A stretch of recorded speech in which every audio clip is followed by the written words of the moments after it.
ರಾಷ್ಟ್ರದ್ರೋಹಿ ಗುಂಪು ಸೇರಿದೆ. ಆ ಗುಂಪನ್ನು ಪೂರ್ಣ ಬಹಿರಂಗ ಮಾಡಿ ಅವ್ರ ಬಗ್ಗೆ ಕ್ರಮ ತಗೋಬೇಕು, ಶಿಸ್ತು ಕ್ರಮ ತಗೋಬೇಕು. ಇಲ್ಲಾಂದ್ರೆ ಇಡೀ ಕರ್ನಾಟಕ ರಾಜ್ಯದಲ್ಲಿ ಏನೇನು ಗಲಾಟೆ ಆದ್ರೂ ಕೂಡ ಅದಕ್ಕೆ ರಾಜ್ಯ ಸರ್ಕಾರದ ಹೊಣೆ ಅನ್ನುವಂತ ಎಚ್ಚರಿಕೆಯಿಂದ ಈ ಒಂದು ಮನವಿಯನ್ನು ಜಿಲ್ಲಾಧಿಕಾರಿಗಳ ಮುಖಾಂತರ ಸರ್ಕಾರ ಕೊಡ್ತಾ ಇದೆ.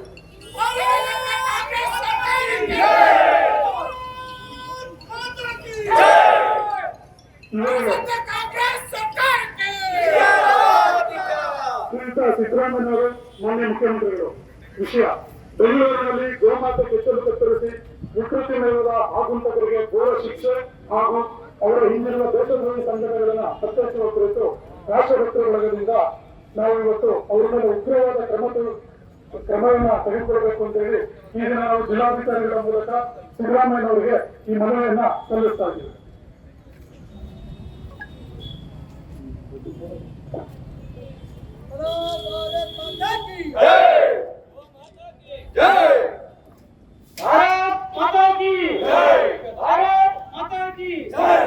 ಇಲ್ಲಿ ಬಂದಿರೋ ಎಲ್ಲರಿಗೂ ನಾನು ನಮಸ್ಕರಿಸ್ತಾ ಸರ್, ತಾವೇನು ಇವತ್ತು ಈ ಮನವಿ ಕೊಟ್ಟಿದ್ದೀರ ರಾಷ್ಟ್ರಭಕ್ತರ ಬಳಗ ವತಿಯಿಂದ ಅದನ್ನ ರಾಜ್ಯ ಸರ್ಕಾರಕ್ಕೆ ನಾವು ಕಳಿಸ್ತೀವಿ ಮತ್ತು ಇದನ್ನ ಗಂಭೀರವಾಗಿ ಪರಿಗಣಿಸಿ ಸೂಕ್ತವಾದ ಕ್ರಮವನ್ನು ತೆಗೆದುಕೊಳ್ಬೇಕಂತ ಹೇಳಿ ರಿಕ್ವೆಸ್ಟ್ ಮಾಡ್ತೀವಿ.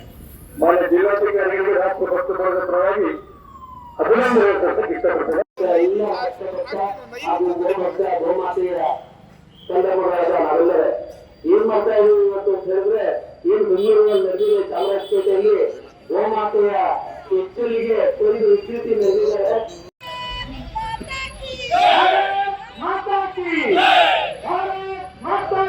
ಸಹನೆ ಅನ್ಬೋದು ಇಲ್ಲ ಕಾಂಗ್ರೆಸ್ನವರಿಗೆ ಓಟ್ ಹಾಕಿರೋರ್ಗ ದುರ್ದೈವನ ಅಥವಾ ಅವ್ರಗ ದರ್ಶನ ಅಂತ ಹೇಳೋದಕ್ಕೆ ನಮ್ಗೆ ಅನಿಸ್ತಾ ಇಲ್ಲ. ಇವತ್ತು ಭಾರತ ಮಾತೆಗೆ ನಿರಂತರ ಸನಾತನ ಧರ್ಮದ ಮೇಲೆ ನಮ್ಮ ಸೂಚ್ಯ ಭಾವನೆಗಳ ಇದನ್ನು ಇಲ್ಲೇ ಮಟ್ಟ ಹಾಕಿದ್ರೆ ಈ ತರ ದೊಡ್ಡ ನಾಯಕರು ನಮ್ಮನ್ನ ಆಳ್ತಾ ಇದ್ರೆ ಮುಂದಿನ ದಿನಗಳಲ್ಲಿ ಏನು ಕಾಶ್ಮೀರ ಬರ್ತದಲ್ಲಿ ಯಾವ ಆಶ್ಚರ್ಯನೂ ಕೊಡಬೇಕಾಗಿಲ್ಲ.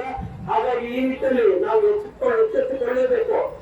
ನಾವು ಇವತ್ತು ಎಚ್ಚೆತ್ತುಕೊಂಡಿಲ್ಲ ಅಂದ್ರೆ ಏನು ಕಲಬುರಗಿ ಶುರುವಾಗಿ ಕೊರೋನಾ ಮಕ್ಕಳ ಮೇಲೆ ಬರುತ್ತೆ ಅಂತ ಕರ್ಕೊಂಡು